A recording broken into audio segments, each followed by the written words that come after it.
misalkan kalau di kamar operasi yang biasa mereka pakai atau di ruang nifas ya.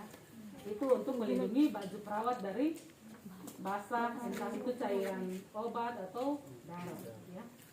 Misalnya sebentar mau kasih mandi pasien memang harus pakai cairannya supaya perawat sebentar ya sampai air sabun tampias kah, atau pasien balik salah kincing lagi langsung perawat ke baju basah. Lanjut. Sarung tangan bersih, Sarung tangan bersih, minyak kayu putih, sampiran jika diperlukan. sampiran juga diperlukan, minyak kayu putih. Kita pakai yang umum saja, kalau kita pakai minyak kayu putih dan lain-lain itu biasa pada pasien, pakai di pasien anak. Beda kok.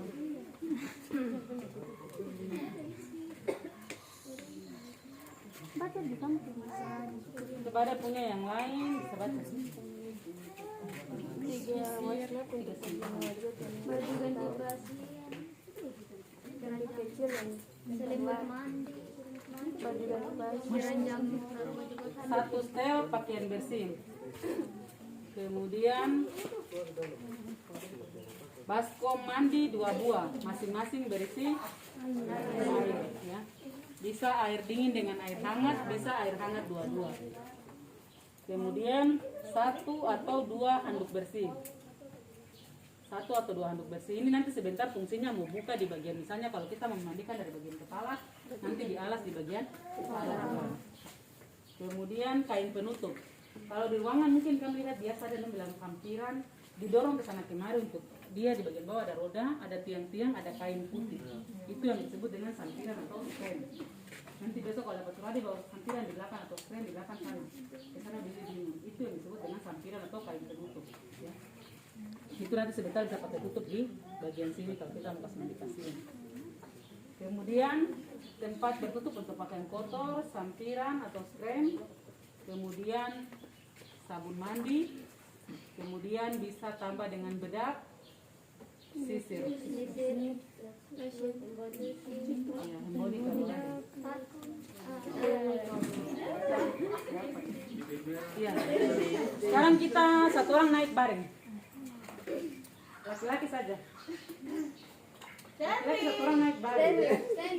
Kita bukan mau kasih mandi itu, itu cuma mau simulasi saja caranya dari mana sampai mana. Dia udah matang. Oh, satu saja kan? Jadi ya dong. Pembalap mandi jadi pas.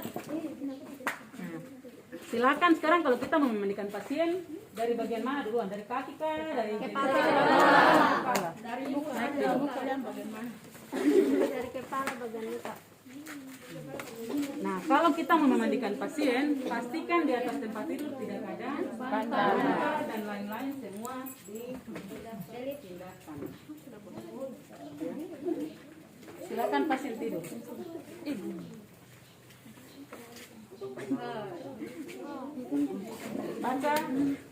Baca dari pertama, dia punya langkah-langkah.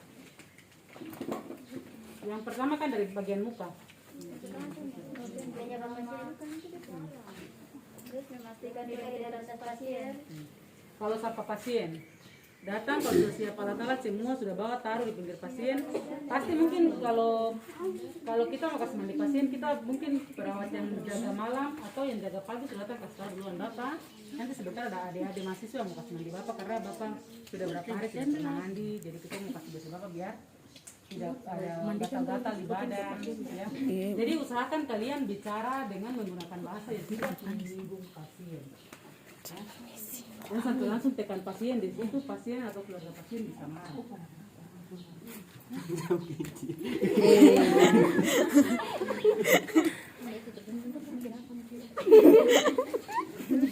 Kan kalau kita dapat mau pinjam lain lagi satu saluran jadi.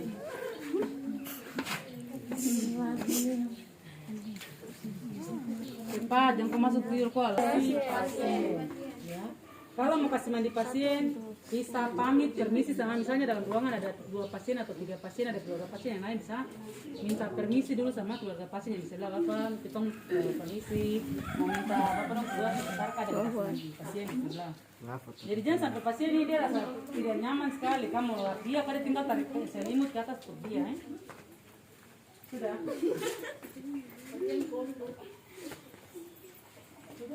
Troli tadi yang disebut pertama itu pasti nanti taruh barang-barangnya di atas. Sabun, mau sikat gigi ya. Tambah lagi kalau pasien gigi masih utuh, tidak lompong, bisa tanya keluarga pasien kalau bapak dia dapat sikat gigi, harus dimaulur, sebentar itu nanti terakhir. Setelah dimandikan baru pasien bisa kalau bangun duduk baru ke mulut sikat gigi. Ya. Kalau pasien sudah tidak ada gigi, bapak tanya lagi. Oke, silakan baca langkah-langkahnya.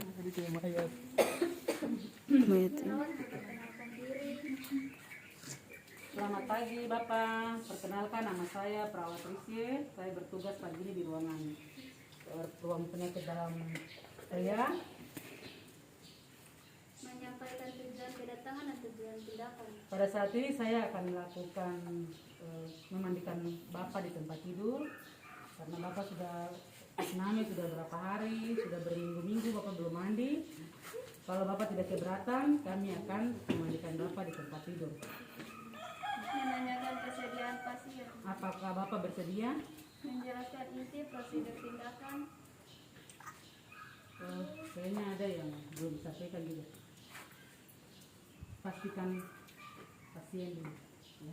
Jangan sampai dalam ruangan ada misalnya 3 atau 4 pasien. Jadi datang, sapa, apa benar ini dengan nama siapa? Bapak Reni. Kalau disampaikan, iya benar. Baru kita sampaikan tujuan. Ya.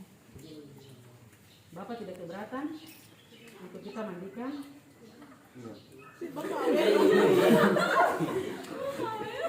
Tadi malam tidur bagaimana? Jadi kita harus selingi dengan basa-basi. Tadi malam tidur bagaimana? Tidur nyenyak? Tidak. Bapak ada mimpi kan? Iya, jadi kita tetap selingan dengan tanya keadaan pasien, ya. Lanjut. Menjelaskan inti prosedur tindakan. Ya, Bapak nanti sebentar kami akan mandikan Bapak. Mungkin nanti kami minta kerjasama dari Bapak biar kita bisa mandikan. Waktunya tidak terlalu lama. Mungkin waktu yang kami butuhkan untuk memandikan Bapak sekitar 15 sampai 20 menit. Nanti ada langkah-langkah di pasir. Sebentar nanti Bapak sedikit capek. Kami minta maaf lebih dulu. Kami posisi akan memandikan Bapak dari bagian kepala sampai ke bagian kaki. Memberikan kesempatan pasien. Mungkin ada yang Bapak mau bertanya sebelum kita mulai.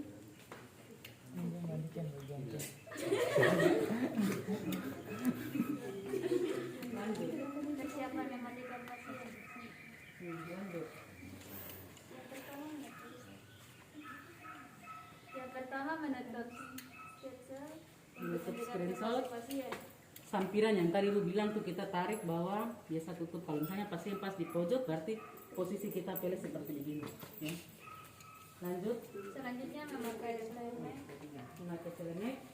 Yang tadi memakai lu bilang gaun, seperti kamu punya. Kalau ada baju lab bisa bawa nanti sarung di depan. Tuh.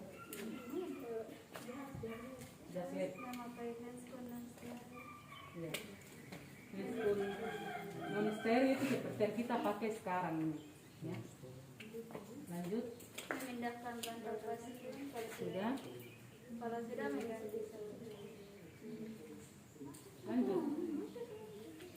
mengganti selimut pasien dengan selimut mandi dan menarik selimut pasien dari arah dalam dan lipat kembali kalau sudah.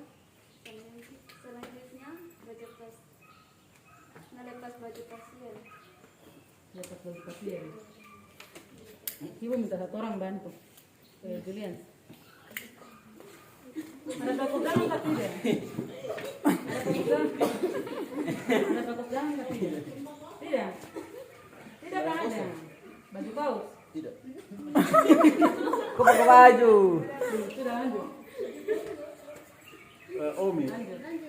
Bila pasien terpasang infus berpasang baju melalui tangan. Macam sedang tu kursi patah. Yang penting jangan Kalau berdiri. pasien ada pasang infus, ini posisi tangan ada pasang infus, kancing baju pasien dilepas, terus lepas ke bagian mana duluan? Bagian mana? Yang ada pasang infus atau yang bebas? Yang ada pasang infus. Infus pasien ini diklaim, yang ada punya setelan itu dikasih turun ke bawah, biar cairannya tidak menetes, dikasih turun sambil baju dibuka. Ini kemeja, bisa dikasih masuk dari sini dia punya cairan. Pastikan jangan sampai tercabut, ya. Lepas dulu bagian yang ada pasang cairan, baru putar ke sebelah, lepas yang lengan sebelah. Selanjutnya memasang perlak dan handuk kecil di bawah kepala pasien. Nah, kalau ada perlak, kayu yang merah kemarin.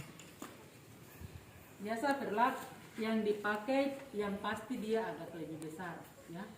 Itu untuk fungsinya untuk jangan sampai spray di bawah basah, ya. Posisi kalau dia sudah terlipat biasa digulung, kemudian dipasang di bawah. Bapak permisi.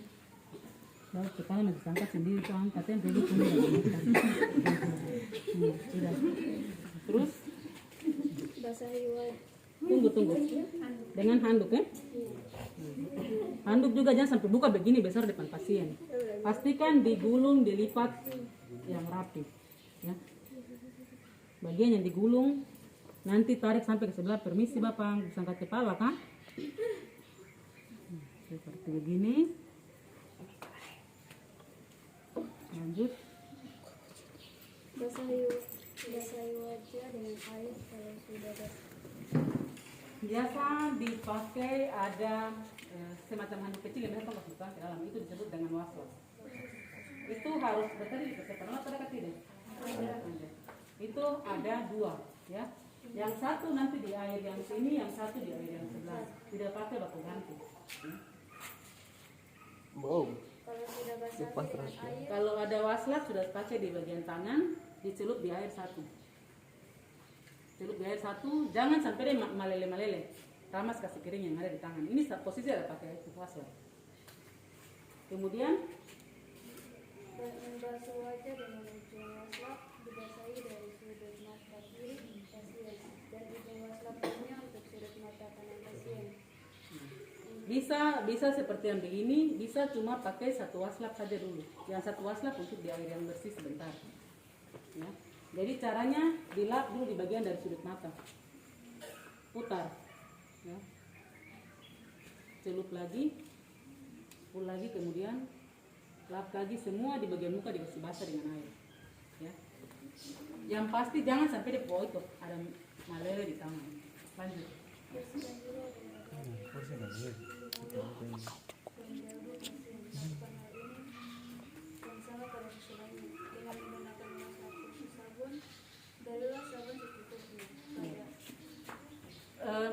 Waslap yang pertama tadi, ini yang air pertama. Ini untuk nanti air 10. Yang pertama nih pastikan untuk lap dulu semua bagian muka sampai ke bagian leher. Posisi putar dari sebelah sini, putar, kemudian pinggir-pinggir di bagian bawah mata, bagian bawah hidung, jangan sampai air masuk pasien lubang hidung. Setelah itu celup tangan yang ada waslap, lap lagi di bagian bawah leher. Setelah dilap, kalau sudah basah, tangan masih dengan waslap yang sama, pakai sabun. Kalau kita pakai sabun mandi cair berarti tinggal langsung tuang saja.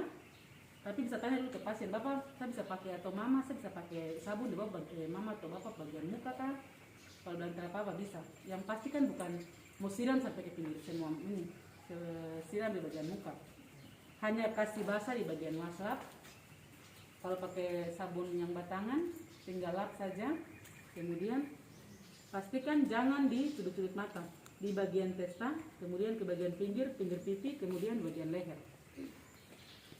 Nah, kalau sudah seperti begitu, ganti waslap. Lepas waslap, pakai waslap yang untuk spool. Ya, lanjut.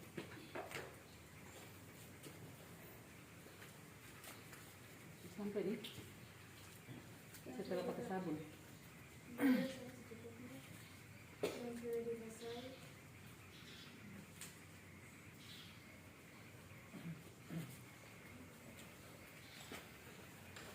barulah sama secukupnya. Yang sudah dibasah tadi, kalau sudah jelas dengan air pada bagian yang disabun tadi. Tadi sudah pakai sabun di waslap yang pertama. Lepas waslap taruh di bagian pinggir ini, ganti waslap yang air untuk spool, peras dulu, sarung kembali di tangan, dilap lagi.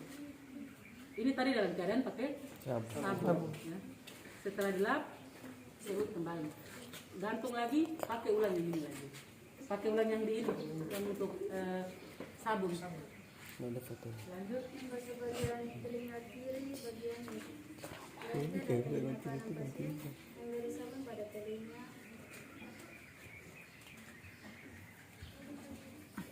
Langkah ke bagian bawah lagi. Setelah dari muka turun ke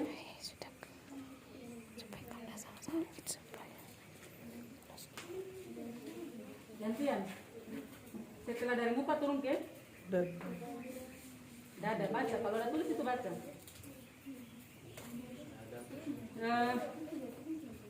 Dia punya langkah-langkah, coba tolong perhatian. Langkah-langkah sama saja seperti yang tadi. Tetap pakai waslap yang ini, waslap yang air waskom pertama, sabun, dilap, kemudian lepas, ganti pakai yang ini lagi untuk pakai full. Dari kepala sampai di kaki seperti begitu. Nah sekarang dia punya urutan saja perlu kalian ketahui. Pertama dari muka, kemudian turun ke Dada. Dada dilakukan juga seperti yang tadi, sama. Pakai waslap yang air waskom pertama, ganti pakai yang ini untuk lap lagi. Jadi setelah tadi di muka selesai, handuk yang ada dibentangkan di bagian kepala ini dipakai untuk lap atau menggiringkan bagian muka dari pasien. Ya.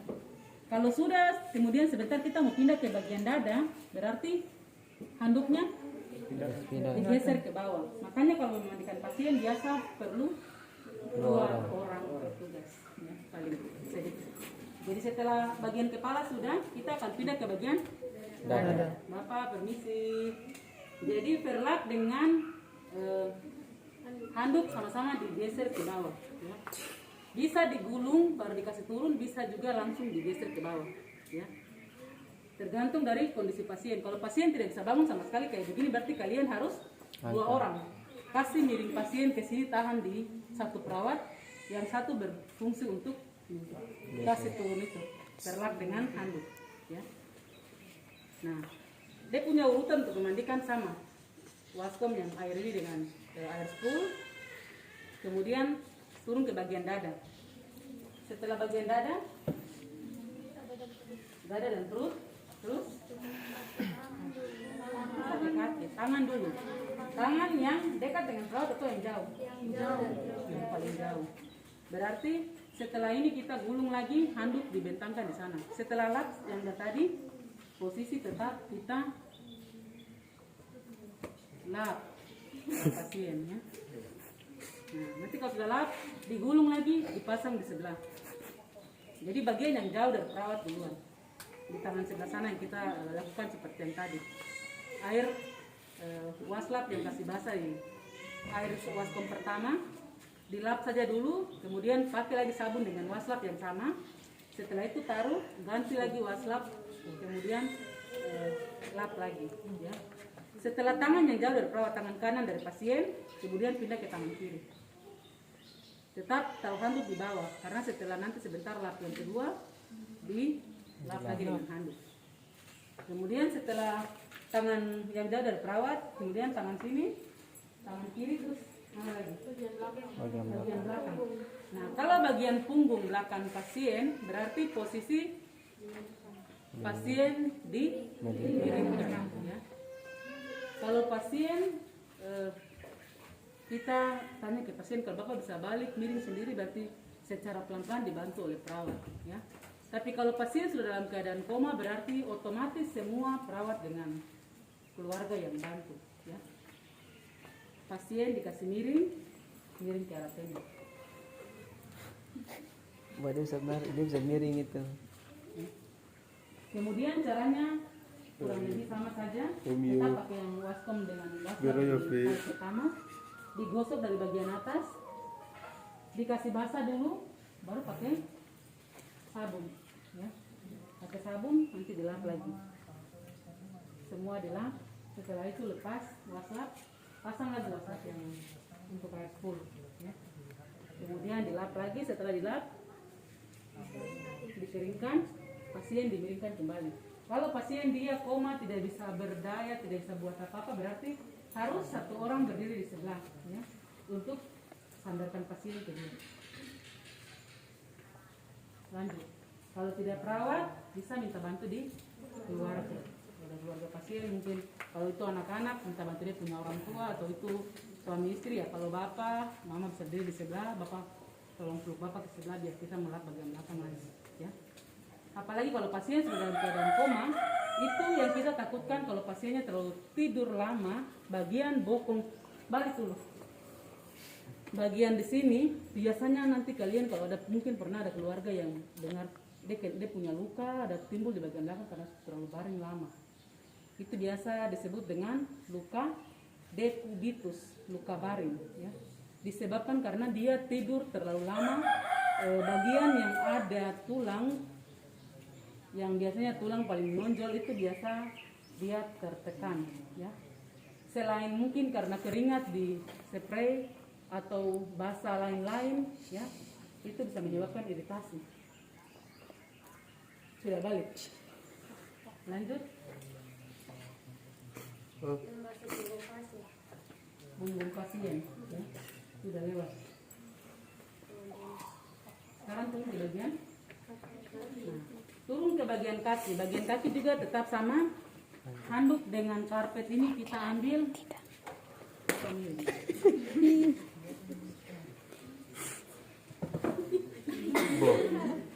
Angkat bagian bawah. Di Stanley. Enak ya, udah pelayan. Udah buka boleh. Lanjut. Menekuk kaki pasien. Menekuk kaki pasien yang terjauh. Berarti kaki yang sebelah kanan pasien. Tekuk. Tekuk. Tekuk. Tekuk. Ya. Tuh. Jangan terlalu tutup pres supaya Kok takut? tekuk. Nah, tekuk begini. Oh. Sudah. Satu tekuk ke bawah. Lanjut. Lepas kaki pasien dari pangkal paha, betis, dari kaki, telapak kaki, hingga Mulai dari paha, dari pangkal paha. betis, Berarti dari atas. Terus betis sampai ke telapak kaki. Tidak di bagian bawah, tidak di bagian bawah. Di bagian atas saja dulu. Dan sebentar di waslap di bawah, tuh angkat waslap hitam. Ya. Sama pakai air yang pertama, waslap. Nah, terus perlu ingat lagi. Kalau sementara memandikan, baru sampai di bagian perut air di bawah ini sudah terlalu busa sabun dengan sudah kotor, berarti harus diganti. Satu orang tetap beli dengan pasien, yang satu sudah lewat diganti kembali. Jangan sampai air sudah sampai hitam juga, ajar saya sampai semua selesai. Ya. Setelah itu, kalau sudah tekuk begini sudah kasih basah, pakai sabun seperti tadi, ganti lagi dengan waslap di air yang full, dilap lagi.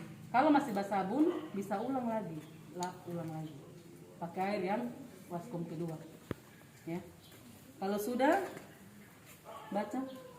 angkat perlat dan handuk besar, tempatkan pada keranjang kotor, pada kotor. Terus, Pasang tempat kecil yang digunakan untuk bagian tangan dan muka tadi di bawah pantat pasien. terus, Buka selimut mandi ke bagian perut dan basuh alat vital pasien. itu pakai apa? Masih sama. Pakai waslap yang sama. Iya. Kalau sudah di bagian kaki sebelah, pindah lagi di bagian kaki sebelah. Ya. Kemudian nanti terakhir tetap alas berlak. Nah, sekarang yang paling Kambra diam. Kambra sebentar maju, Kambra tolong jelaskan ulang lagi. Ibu sudah jelaskan capek di sini, tolong perhatikan dulu karena genetalia dari pasien biasa kita tanyakan lagi dulu ke pasien. Kalau pasiennya dalam keadaan sadar, ya. Kita tanya ke pasien dulu kalau dia bersedia. Kalau dia bilang nanti saya bikin sendiri sudah Pak Mantri atau suster. Berarti tinggal kita kasih, bisa kalau ada tisu basah kasih tisu basah. Ya. Lanjut baca.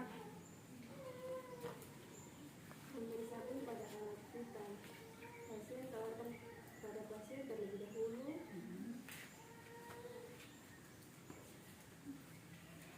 Membasuh alat, mengeringkan alat vital pasien dengan handuk kecil, melepaskan handskun lalu buang ke bengkok, memakaikan celana pasien, mengganti selimut Iya, mandi. sampai di situ. Jadi kalau di bagian genitalia tadi bisa handuk yang besar ini sudah tidak dipakai. Makanya ada persediaan handuk harus dua, yang satu yang besar, yang satu yang kecil. Ya. Jadi yang kecil tadi nanti misalnya kita tanya ke pasien, kalau pasiennya dia bilang nanti saya yang lakukan sendiri, berarti bisa kita kasih ke pasiennya yang buat sendiri.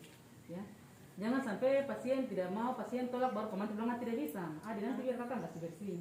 Nah, itu contoh. Ya. Apalagi kalau masih cewek-cewek pasti nanti dong malu. Atau laki-laki juga masih nyong-nyong pasti nanti malu. Kalau suster yang kasih mandi baru mau lap sampai di situ.